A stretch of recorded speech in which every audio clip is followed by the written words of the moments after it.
안녕하세요, 여러분. 저는 대한민국에서 성실하게 살아온 중년에서 노년을 바라보고 있는 여자입니다. 제 팔자는 흔히 남들이 말하는 기구하기 짝이 없는 팔자였는데요. 오늘 저의 인생 이야기를 풀어놓고자 합니다. 저는 시골에서 농사 지으시는 부모님 밑에서 태어나 중학교를 다니다가 그만두고 집안일을 돕다 친척 언니의 중매로 결혼을 했습니다. 남편은 저의 부모님 같은 가난한 농사꾼이었죠. 저는 남편과 농사 지으며 가난하지만 소소하게 신혼 시절을 보냈습니다. 그리고 결혼한 지 1년 만에 어여쁜 딸아이를 하나 낳았죠. 딸을 낳고 얼마 지나지 않아서 남편은 교통사고로 세상을 떠났습니다. 농사 지은 농작물을 싣고 장터로 가던 중 음주운전을 하던 트럭과 부딪히고 만 것이었죠. 연락을 받고 응급실로 급하게 뛰어갔을 때는 이미 남편은 싸늘한 시신이 되어 하얀 병원 침대에 누워있던군요. 지금은 너무 오래되어 어렴풋하게 남아있지만 아직도 그 차가웠던 남편의 손의 감촉은 마치 어제의 일처럼 생생합니다. 그렇게 저는 이제 막 걸음마 떼려는 아기와 함께 과부가 되었습니다. 황망하게 장례 치르고 집에 돌아오고 나서도 전혀 실감나질 않았어요. 내가 혼자가 되었다는 사실과 앞으로 혼자 아이를 키우며 살아가야 한다는 것이요. 그러나 저는 그대로 죽을 순 없었어요. 제 옆에 꼬물거리며 살아있는 아기가 저에게 배고프다고 울고 기저귀를 갈아달라고 울었으니까요. 저는 이 생명을 지켜내야만 했습니다. 그래서 남편이 죽고 난 지 한 달 후부터 정신을 차리려고 애를 쓰면서 필사적으로 여러 가지 일을 했어요. 마을 분들은 저를 딱하게 여겨 바느질거리 등 소일거리를 저에게 많이 주셨고 불러주는 곳이면 어디든 아기를 업고 달려가 일을 했어요. 다행히 아기는 많이 아프지 않고 잘 커주었죠. 하루 종일 온갖 잡다한 일을 하느라 온몸이 아파도 아기가 저에게 웃으며 안기는 모습을 보면 모든 피로가 녹아내리는 듯 했습니다. 그렇게 저는 딸과 함께 살아갔죠. 아무래도 계속 일을 하기 위해 아기를 데리고 다니기 버거워서 저는 친정부부로 갔습니다. 그리고 정피치 못할 때는 아기를 부모님께 맡기고 계속 일을 했죠. 힘들고 힘든 4월이었습니다. 아기 봐주시는 부모님 앞에서 힘든 내색을 할 수도 없었고 저만 기다리는 우리 딸에게 약한 모습을 보일 수도 없었죠. 그래서 많이 힘든 날에는 혼자 물컵에 소주를 따라 마시면서 저는 웃으려고 이악 물며 살았어요. 지금 생각해보면 젊고 우리 딸이 예쁘던 그때가 참 좋은 시절이었는데 그땐 왜 그렇게 힘들기만 했는지. 세월이 흘렀다 아이가 학교 들어갈 나이가 되자 전 도시로 이사를 했어요. 좀 더 나은 환경에서 아이를 학교 보내고 싶었거든요. 시골에서 소요거리하면서 실력이 늘어 미싱이를 구하고 공장에 취직했습니다. 공장 언니들은 혼자 아이 키우는 제 처지를 딱하게 여겨 터세를 부리지도 않고 저에게 잘 대해주었어요. 그렇게 제 생활은 점점 안정을 찾아갔죠. 미싱이를 하면서 저는 딸을 대학까지 보냈습니다. 우리 딸은 성실하고 평범하게 대학에 갔어요. 그리고 대학 동아리에서 만난 남자친구와 결혼을 하고 싶다며 저에게 인사를 받죠. 딸이 남친이라는 사람은 키가 크고 호리호리하고 순하게 생긴 청년이었어요. 청년은 저에게 90도 인사했습니다. 안녕하세요. 저는 김진호라고 합니다. 아, 어서 와요. 우리 딸한테 이야기 많이 들었어요. 그래, 둘이 결혼까지 생각한다고 하던데 부모님은 뭐 하시나요? 청년은 갑자기 부모님 이야기를 묻자 잠시 머뭇거렸어요. 제 딸은 그 청년의 어깨에 손을 올리며 청년을 다독이더군요. 아, 네. 제 부모님은 교통사고로 제가 중학생 때 돌아가셨습니다. 저는 뭐라 할 말이 없었습니다. 중학생 때부터 혼자 살아왔을 청년의 인생이 얼마나 고단했을지 눈에 보일 듯 선명하게 느껴져 안쓰러웠어요. 또 이런 생각하면 안 되지만 내 딸만은 좋은 시부모 만나고 고생 안 하고 살길 바라는 이기적인 부모의 마음에서 사위로 맞고 싶지 않은 마음도 들었죠. 저는 더 이상 아무 말 않고 불고기며 밑반찬 등을 꺼내어 청년과 함께 식사를 했습니다. 청년은 전기과를 졸업하고 현재 전기 점검하는 일을 한다고 했어요. 수입은 그럭저럭 괜찮았고요. 나름 노력해서 전셋집 얻을 돈 정도는 마련해 두었다고 하며 청년은 저에게 제 딸과 결혼하고 싶다고 했습니다. 그날 저녁 저는 딸을 불러서 물어봤어요. 정말 그 청년하고 결혼할 거니? 부모님도 안 계시고 미래가 불안해 보이던데. 다른 사람도 만나봤으면 좋겠어. 딸은 제 말을 듣자마자 말했어요. 엄마가 그랬잖아요. 아빠가 갑자기 돌아가신 것처럼 인생엔 알 수 없는 일들이 많이 있다고요. 지금 그 사람 형편이 좋지 않아도 얼마든지 좋아질 수 있다고 전 생각해요. 그리고 저 그 사람 사랑해요. 엄마, 그래도 결혼은 그렇게 사랑만 가지고는 할 수 없단다. 나도 너한테 한 재산 떼줄 만큼 여유가 있지도 않고 결혼하면 내 힘으로 살아야 하는데 정말 괜찮겠니? 저는 그렇게 딸을 말렸습니다. 딸은 깊은 한숨을 쉬더니 생각해 보겠다고 했어요. 그렇게 저는 그 청년과 딸이 만날 수 없게 딸을 설득했습니다. 그런데 인연이라는 것이 그렇게 막는다고 되는 일이 아니더군요. 둘은 그렇게 몇 번을 헤어지고 만나고를 반복하더니 결국 다시 헤어질 자신이 없다며 저에게 결혼 허락을 받으러 왔습니다. 저는 너무 걱정되는 부분이 많았지만 둘의 마음이 너무 확고한 것 같아 결국 결혼을 허락했죠. 결혼식하고 딸네 부부는 한동안 달콤한 신혼생활을 하는 듯 했어요. 딸은 행복이 겨운 목소리로 신랑이 퇴근할 시간에 맞춰 된장찌개를 끓이고 있다면서 뭐가 그렇게 좋은지 항상 싱글벙글이었습니다. 그렇게 1년 열을 딸과 사위는 행복하게 살았어요. 그 행복한 시간이 그렇게 짧을지는 그때는 아무도 몰랐습니다. 저 역시 제 삶에 닥쳤던 고통과 맞먹는 어쩌면 더한 큰 고통이 아직 젊디 젊은 딸과 사위에게 닥칠 줄은 상상도 못했죠. 딸이 복숭아를 집 앞에서 샀는데 맛있다며 저에게 가지고 온 어느 여름이었어요. 저는 딸과 함께 복숭아를 까먹고 있었어요. 갑자기 딸의 전화가 울렸습니다. 여보세요? 네? 네, 지금 바로 갈게요. 딸은 전화를 끊더니 얼굴이 흑빛이 되어 집을 나서는 것이었어요. 얘, 무슨 일이니? 응? 왜? 엄마, 김서방이 전기 감전사고가. 일단 다녀올게요. 딸은 허겁지겁 혼이 빠진 듯 병원으로 달려가는 것이었어요. 저는 너무 놀라서 나도 같이 가자며 황급히 딸을 따라 나섰습니다. 택시를 타고 허겁지겁 응급실로 도착하니 이미 수술 준비를 마쳤다며 병원에서는 딸에게 서명을 하라고 했습니다. 응급수술을 할 건데 생명에 지장이 있을지도 모른다는 서류였죠. 딸은 수술을 얼른 해야 한다는 말에 사시나무처럼 손을 떨며 동의서에 사인했어요. 그리고 8시간 정도가 흘렀습니다. 저와 딸은 초조하게 수술실 앞에서 사회를 기다렸죠. 마침내 침대에 누운 채 붕대가 칭칭 감긴 사위의 모습이 나타났습니다. 그런데 사위의 양팔이 없었습니다. 저는 너무 놀라서 그만 정신을 잃고 말았어요. 뭔가 악몽을 꾸는 듯 했죠. 꿈속에서 사위가 울면서 저를 보고 손짓했어요. 저는 사위의 손을 잡으려고 허우적대다가 꿈에서 깨어났죠. 반짝 눈을 떠보니 저는 링게를 달고 누워 있었어요. 딸이 옆에 있었죠. 김서방은 내가 꿈을 꾼 거니? 김서방 팔이. 엄마 그래도 그 사람 살았잖아요. 난 그걸로 감사해요. 딸은 사위가 예후가 좋지 않아 중환자실에 있다고 하며 엄마라도 얼른 기운 차리고 일어나라며 제 손을 꼭 잡고 눈물을 흘렸어요. 아까 동의서 쓸 때 감전이 심하게 되어서 신체 일부분을 절단할 수 있다고 했다면서 딸은 그게 설마 양팔 2개 다 할 줄은 몰랐다고 앞으로 저 사람은 어떻게 살아가냐며 계속 울었습니다. 저는 저대로 딸의 인생이 너무 힘들어질 것 같아 눈물이 났어요. 딸은 엄마 팔자를 닮는다고 하더니 하필 제 더러운 팔자를 닮아서 내 딸을 어쩌면 좋을까 너무나 지옥 같은 마음이었습니다. 그렇게 사위는 중환자실에 있다가 겨우 회복하여 일반 병실로 옮기고 의식을 회복하고 또 우린 기간 병원에서 보냈어요. 다행히 보험이 있어 적용을 받고 막대한 병원비는 보험료로 낼 수 있었죠. 그러나 사위의 눈동자는 아무런 의욕 없이 항상 흐려 있었습니다. 혼자서는 이제 화장실 가는 것도 밥 먹는 것도 쉽지 않았죠. 양팔이 없었으니까요. 저는 미식이를 계속 나가야 했기에 딸은 간병인과 함께 사위를 돌아가며 돌보았습니다. 그리고 생계를 위해 딸은 일자리를 구했죠. 더 이상 사위가 일을 할 수 없었으니까요. 딸은 학습지 교사 일을 시작했습니다. 유치원생이나 초등학생 아이들을 데리고 한글 수업이나 사고력 수업 등을 한다고 했어요. 잘은 모르지만 학생 한 명이 등록할 때마다 인센티브를 받는다고 했죠. 딸은 아침부터 저녁까지 쉬지 않고 돌아다니며 학생들과 수업하고 또 저녁에는 병원으로 가 사위를 돌보았습니다.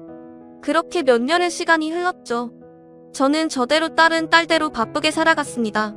저는 사위의 모습을 참아보기가 힘들어 한동안 사위를 보러 가지 않았다가 시간이 지나면서 가끔 과일을 깎아주러 병실을 들르기도 하고 간식을 사가기도 했어요. 이기적인 생각에 사위가 딸을 그만 놔주었으면 좋겠다는 생각도 들었어요. 아기도 없는데 평생 사위 치닥거리만 할 딸이 너무나 불쌍했거든요. 그런데 이런 제 생각은 제 딸에게 또 다른 불행이 닥치면서 바뀌게 되었습니다. 바쁘게 일하던 딸이 어느 날 저에게 말하는 것이었어요. 엄마, 잘 듣는 소화제 있어요? 아휴, 요새 너무 소화가 안 되고 속이 아픈데 불규칙하게 밥 먹어서 그런가? 너무 소화가 안 되면 병원 가서 내시경을 한번 해보면 어떠니? 아, 그럴까? 딸은 그 길로 병원을 가서 위내시경과 대장 내시경을 받았습니다. 그런데 뜻밖의 충격적인 결과가 나왔어요. 바로 위암이라는 거였죠. 딸은 위내시경을 한 번도 받아본 적 없었어요. 나이가 젊었기에 그랬는데 위암이라니. 그저 소화가 좀 안 되는 것뿐이었는데 전 너무 충격을 받아 위암이라는 말을 듣는 순간 다리에 힘이 풀렸습니다. 신은 감당할 수 있는 시련을 주신다고 했는데 왜 저와 제 딸의 앞에는 이리도 고난과 시련이 말도 안 되게 몰아치는 것인지요. 마치 누군가가 우리 가족이 죽기를 바라고 저주하는 것 같았어요. 딸은 자신은 괜찮다고 소설하면 괜찮아진다고 의연하게 말했지만 그 말을 하는 딸의 목소리는 숨길 수 없는 불안함으로 떨리고 있었어요.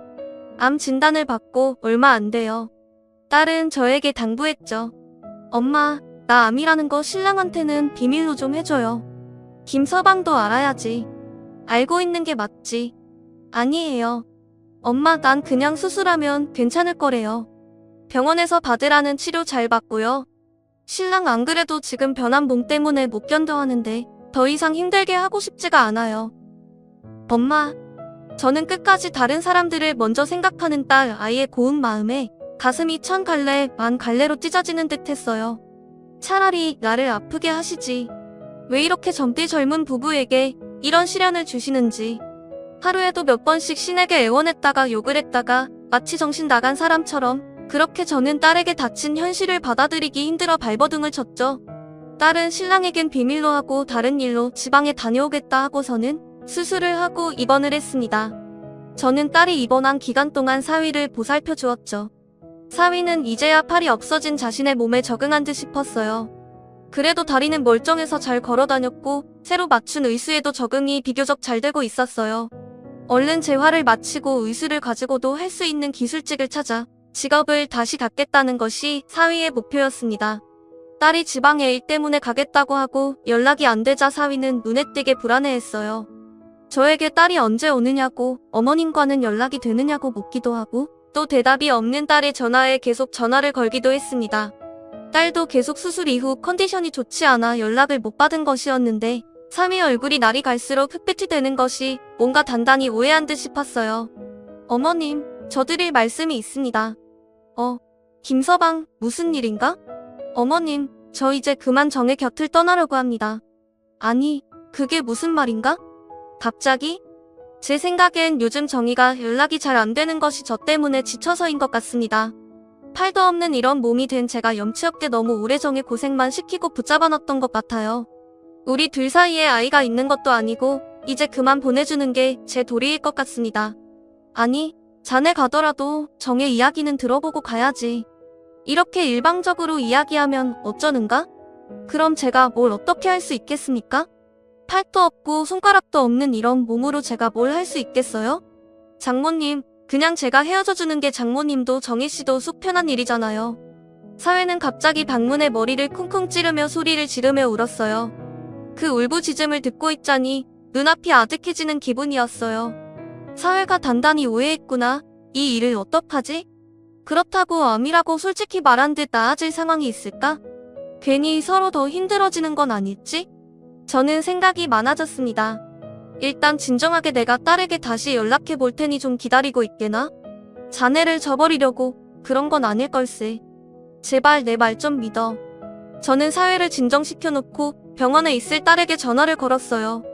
그리고 딸에게 그냥 사실대로 말하자고 사회가 오해했다고 했죠. 딸은 울음을 삼키는 듯 하더니 그러면 내가 직접 이야기할 테니 엄마는 기다려달라고 부탁했습니다. 딸은 그렇게 되곤 해서 저는 딸의 집에 들어와 있었어요. 살림을 합쳐 사회를 제가 간병인과 함께 돌보고 있었죠. 딸은 전화를 걸어 암에 걸렸단 이야기를 털어놓을 생각인 것 같았습니다. 아는 아달과 사회에게 전화가 오는 것 같길래 저는 두 사람이 대화를 잘 나눌 수 있도록 자리를 피해주는 것이 맞다고 생각돼요. 잠시 두부 사러 나갔다 오겠다고 거짓말하고 집 밖으로 나섰어요. 계절은 가을에서 겨울로 넘어가는 제법 쌀쌀한 바람이 불어오는 데였는데 어찌나 하염없이 눈물이 나는지 저는 가디건을 치켜 세우며 추위를 피하려 했지만 눈가에 흘러내리고 있는 눈물 때문인지 너무나 차갑고 차가운 날이었습니다. 온몸이 떨리고 추워서인지 슬퍼서인지 눈물이 계속 쏟아지더군요. 사람의 인생이라는 것이 왜 이렇게 쓰리고 아픈 것인지 저는 핸드폰 속에 넣어두었던 두 사람의 결혼 사진을 보았어요. 아직 팔이 멀쩡한 사위가 제 딸의 어깨를 감싸 안고 두 사람이 활짝 미소 짓고 있는 모습, 행복의 한가운데 있는 듯한 그 미소가 제 가슴을 더욱 아리게 했습니다. 그렇게 저는 하염없이 울며 차가운 거리를 떠돌다가 집으로 돌아갔죠. 사위는 딸과 어떤 대화를 했을까 저는 용기를 내서 현관문을 열고 집 안으로 들어갔습니다. 아니, 이보게. 세상에. 그런데 이게 무슨 일일까요? 사위가 어떻게 한 것인지 유리물 병을 깨서 자해를 하고 피를 흘리며 쓰러져 있었어요. 아직 익숙하지 않은 의수로 그런 짓을 한 것인지 사위는 피를 흘리며 정신을 잃고 있었죠. 여보세요? 119죠? 사람이 다쳤어요. 저는 그렇게 사위를 데리고 병원 응급실에 갔습니다. 다행히 사위는 생명에 지장은 없었어요. 깨어난 사위가 힘없이 눈을 뜨더니 제게 그러더군요. 왜 살리셨어요? 왜? 정희가 저런 꼴이 될 정도로 스트레스를 받았다는데 모든 것이 다 나 때문이에요. 장모님, 저 그냥 죽어버리게. 제가 죽으면 정희는 괜찮을 테니 저 그냥 죽게 두세요. 저는 울부짖는 사위의 발을 꼭 잡았습니다. 슬프게도 손이 없었기 때문에 발을 잡을 수밖에 없었죠. 울지 말게. 정희가 아픈 것은 자네 탓이 아니야. 우리 그렇게 생각하지 말자고. 자네도 정희도 잘 회복되면 또 좋은 날이 올 거야. 정희와 자네 곁에 내가 있지 않나. 그렇게 사위는 겨우 마음을 다잡았습니다. 정말 그때가 제 인생에서 가장 힘들고 또 힘든 시간이었습니다. 그리고 딸은 수술 후 항암을 마치고 투병을 하다 1년이 좀 지나서 결국 세상을 떠났죠. 처음 딸의 투병 소식을 알았을 때와 사위가 죽으려 했을 때보다 오히려 마음의 각오를 해서인지 딸의 목숨이 다했다는 소식을 들었을 때는 눈물이 다 말라버렸는지 나오지 않았어요. 그저 온몸에 힘이 쭉 빠져서 아무런 말도 할 수 없었습니다. 지금 돌이켜 생각해봐도 어떻게 사위와 함께 장례를 치렀는지 잘 기억나지 않습니다. 아주 오래전 일처럼 까마득하게 느껴졌어요. 저희 인생이 어디로 가고 있는지 모르겠다는 생각과 이 끔찍한 고통에서 몸부림치는 나날을 어떻게 끝낼 수 있을까 그런 생각만이 가득했던 것 같아요. 사위 역시 딸의 죽음에 많은 충격을 받았습니다. 제가 억지로 밥을 차려서 갖다 줘도 먹지 않겠다는 말만 할 뿐 그저 드러누워 있을 뿐이었어요. 한동안은 의수에 적응도 하고 의욕적으로 직장을 알아보겠다고 하던 때도 있었는데 사위는 모든 것을 포기한 사람처럼 멍하니 방 안에 있을 뿐이었습니다. 그렇게 저와 사위는 어두운 동굴 안에서 헤매는 듯한 고통을 맛보며 우리 둘 역시 각자의 괴로움에 빠져 서로를 돌보지 않고 지냈어요. 그 와중에도 살기 위해서 저는 미신 공장이 나가야 했죠. 공장이 나가면 오히려 마음이 편했습니다. 당장 해야 할 일들을 하면 이제는 내 곁에 없는 딸의 일이나 또 팔에 잘려버린 장인 신세가 된 채 아내를 잃은 사위에 대한 생각들을 잊을 수 있었죠. 그래서 더 일을 많이 하려 노력했고 필요하지 않은 야근도 자초해서 하곤 했어요. 그런데 그런 수많은 하루 중에 어떤 날 집에 돌아가자 저는 사람의 인기척이 없음을 느꼈습니다. 김서방. 이럴 수가. 사위가 집을 나간 것이었어요. 사위는 의소로 썼음이 분명한 삐뚤빼뚤한 글씨로 그동안 감사했다는 말만 남긴 채 옷까지 몇 개와 함께 사라졌습니다. 저는 방 안에 털썩 주저앉아 버렸어요. 어디서 사위를 찾아야 할지 도대체 어디를 갔을지 상상도 되지 않았죠. 또 마음 한편으로는 이왕 이렇게 된 거 그냥 각자 자기 살 길 찾는 게 맞지 않을까? 내가 몸이 불편한 사위까지 떠안고 먹여 살리기가 자신 없는데 라는 생각도 들었습니다. 그렇게 저는 사위를 적극적으로 찾진 않고 그냥 며칠 가만히 있었죠. 그렇게 혼자 며칠을 멍하니 있다가 저는 딸의 유품들을 정리하기로 했습니다. 유품 중에는 병원에서 받아온 딸의 물건들이 있었어요. 종이 정리함에 담겨있는 그 물건들을 보자니 다시 딸 생각에 눈물이 아득해왔습니다. 마지막 순간에 숨이 차서 제대로 말도 못하던 딸 제대로 된 때와도 나누지 못하고 그렇게 이별한 내 뱃속에서 태어난 귀하고 귀한 내 아기 그런 생각을 하자 또 마른 줄 알았던 눈물이 터져나왔습니다. 그런데 그 상자에서 쪽지가 툭 하고 떨어지는 것이었어요. 그것은 아마도 딸이 쓴 것으로 추정되는 편지였습니다. 진호씨에게 진호씨 이 편지를 읽을 때쯤이면 나는 진호씨 곁에 있을까요? 아니면 세상을 떠났을까요? 많이 울었어요? 나는 진호씨가 울지 않고 씩씩하게 잘 살아갔으면 좋겠어요. 진호씨 그리고 우리 엄마를 지켜줬으면 좋겠어요. 우리 엄마 아빠 돌아가시고 나까지 죽으면 기댈 데 없는 사람이에요. 강해 보이지만 한없이 여리고 착한 분이에요. 세상의 풍파를 너무 많이 겪고 그저 괜찮은 척하는 것뿐 속은 다 골아터진 분이죠. 그런 엄마에게 항상 따뜻하게 대해주는 진호씨의 모습이 난 참 좋았어요. 진호씨 발이 있든 없든 진호씨는 나에게 가장 멋지고 소중한 사람이에요. 세상에서 제일 내가 사랑하는 두 사람, 우리 엄마와 진호씨 두 사람이 서로 의지하면서 내 몫까지 행복하게 살아주길 요즘 매일 기도한답니다. 이 편지가 꼭 진호씨에게 전해지길 빌면서 진호씨의 영원한 짝꿍 정이 있음. 그것이 딸이 사위에게 쓴 절절한 러브레터였습니다. 저는 편지를 준 채 그만 저 자신이 부끄러워도 울고 말았어요. 나이를 이만큼이나 먹고서 고아인 그 아이를 내 아들 같은 사위를 부담스러워 찾지 않으려 하다니. 이렇게나 내 딸이 사랑했던 내 딸의 소중한 가족을 내가 그저 외면하려 했다니. 항상 나에게 다정하게 대해주고 무슨 말이든 말대꾸 한 번 없었던 천사 같은 사위를 내가 사위의 상황이 힘들어졌다고 그냥 내치려고 했다니 저는 깊이 후회했습니다. 사람의 둘이로서 도저히 이대로 사위를 찾지 않고 포기해버릴 순 없었어요. 그렇게 된다면 죽기 전에 너무 큰 후회를 하게 될 것 같았죠. 그 다음 날부터 저는 사위가 예전에 썼던 핸드폰을 충전해서 그 연락처에 있는 사람들에게 사위의 행방을 묻기 시작했어요. 무작정 전화해서 김진호 씨 아냐고, 혹시 지금 어디 있는지 아냐고 묻자 대부분의 사람들은 예전에 연락을 했지만 지금은 연락이 끊겼다는 말뿐이었어요. 그래도 저는 그 200여 개나 되는 연락처를 며칠에 걸쳐 하나하나 전화 걸면서 사위의 행방을 찾았습니다. 그러다가 사위의 친구로 보이는 한 연락처로 전화했을 때 전화 받은 친구가 그러더군요. 그런데 어머니, 그 녀석이 갈 곳이라면 한 군데 제가 짚히는 곳이 있어요. 그게 어디예요? 목포요. 그 녀석 원래 어릴 때 목포에 잠깐 살았거든요. 부모님 살아계실 땐 목포로 한 번씩 놀러 가기도 했고요. 아버지 친구분이 목포에 있다고 했던 것 같아요. 저도 최근에 연락받은 건 없어서 잘 모르지만 아마 목포에 있을 것 같아요. 저는 그 길로 회사 휴가를 내고 목포행 고속버스를 탔습니다. 그리고 목포에 도착해 시장을 돌아다니며 혹시 그날 일용직을 구하는 사무실이나 그런 아르바이트를 할 사람은 어디서 구하냐고 물었어요. 아무리 생각해도 돈이 얼마 없을 사위가 이곳에 있다면 일자리를 구하려 했을 것 같아서요. 그리고 팔이 없는 의술을 한 사내에 대해 혹시 아는 것이 있냐고도 묻고 다녔습니다. 그렇게 하루 종일 떠돌아다니다가 저는 너무 지쳐서 한우집에 들어갔어요. 오늘 사위를 찾기엔 글렀고 그냥 허기진 배를 달래려 요기를 하고 여간방이나 구해서 하루 자야겠다고 생각했어요. 그때였어요. 옆 테이블에 사람들이 하는 이야기가 들려왔죠. 그 새로운 김씨 총각 봤어? 아, 오늘 바다에 뛰어들려고 한 거 아닌감? 아, 그렇지? 내가 잘못 본 거 아니지? 아니, 몸도 불편한 장애인이 무슨 술을 매일 그리 마시네? 내가 그만 좀 마시라고 하니까 자기 일에 상관하지 말라고 하던데? 저는 벌떡 자리에서 일어났습니다. 드디어 사위를 찾았어요. 저는 그분들에게 그 사람 어디 있냐고 다그쳐 물어 사위가 잠시 지내고 있다는 민박집을 찾아갔죠. 그리고 사위의 얼굴을 볼 자신이 없어 사위가 있다는 방 안으로 딸의 편지를 집어넣었어요. 그 편지 뒷면에 적어두었죠. 나를 버리지 않고 같이 살아줄 수 있는 땡땡 여관으로 오라고. 그리고 그 다음날 저는 여관에서 하루 종일 사위를 기다렸습니다. 혹시 사위가 오지 않더라도 딸의 마음을 전했으니 그걸로 일단 제 할 도리는 했다는 생각이었어요.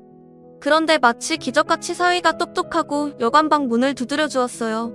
저는 사위에게 몇 달 만에 미소를 보이며 말했습니다. 김서방, 자니는 이제 내 아들이야. 진우라고 불러도 되지? 앞으로 나를 엄마라고 불러. 우리 먼저 간 정이모까지 행복하게 사세. 장모님, 엄마라고 해야지. 엄마. 배엄마. 그렇게 사위와 저는 엄마와 아들이 되었습니다. 함께 서울로 돌아와 저는 미신 공장을 열심히 나갔고 사위는 사위대로 재활을 열심히 했어요. 제가 미신한 지 연차가 꽤 되어서 제법 돈을 많이 받고 있었기 때문에 간병이나 어느 정도 쓰면서 사위를 케어해 줄 수 있었죠.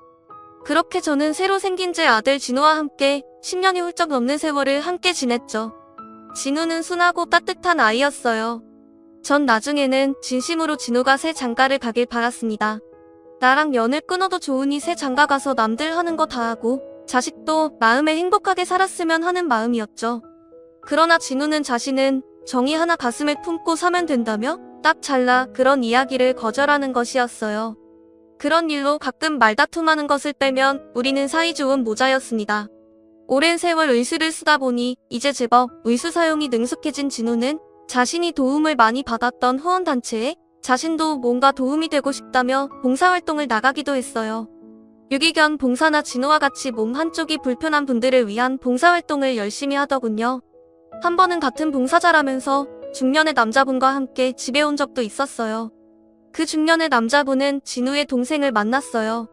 그 남자분이 불의의 사고로 다리를 약간 저었는데 자신의 의술을 보고 신기해하고 관심을 가져 친해졌다고 하며 진우는 봉사 친구가 생겼다며 좋아했죠. 저도 진우 친구분이라 하셔서 음식을 정성껏 만들어 대접해드렸습니다. 그렇게 소소한 일상 속에서 저와 진우는 각자 할 일을 하며 평탄히 지냈어요. 먹고 살기는 빠듯했지만 큰 풍파 없던 그 시절이 저에게는 참 소중한 시간이었죠. 딸 아이를 잃은 슬픔도 새로 생긴 아들을 채워주어 많이 위로가 되었습니다. 무엇보다 제가 정희가 보고 싶을 때 끝도 없이 정희 이야기를 하면 진우는 끝없이 들어주고 또 자신도 정희 이야기를 했습니다. 그렇게 마음껏 정희를 함께 그리워할 수 있는 것만으로도 정말 위로가 되었어요. 그렇게 우리 둘은 서로에게 살아갈 힘을 얻고 있었죠. 그러나 큰 고통의 파도가 지나가고 나서도 작은 고통들이 끝없이 밀려왔습니다. 제가 공장에서 잘리게 된 것이었어요. 너무 나이가 많아서 저보다 젊은 관리자들의 말을 안 듣고 고집을 부린다는 이유로 공장을 새로 연수한 사장이 절 내치려고 한 것입니다. 저는 이 공장에서 무척 오래 일했기 때문에 처음에는 다른 곳에 취직하면 되겠지 하고 생각했는데 경기가 안 좋아서인지 제 나이가 너무 많아서인지 저를 받아주려 하는 미신 공장이 없었어요. 저는 어쩔 수 없이 식당 설거지 일을 알아봐야 했죠.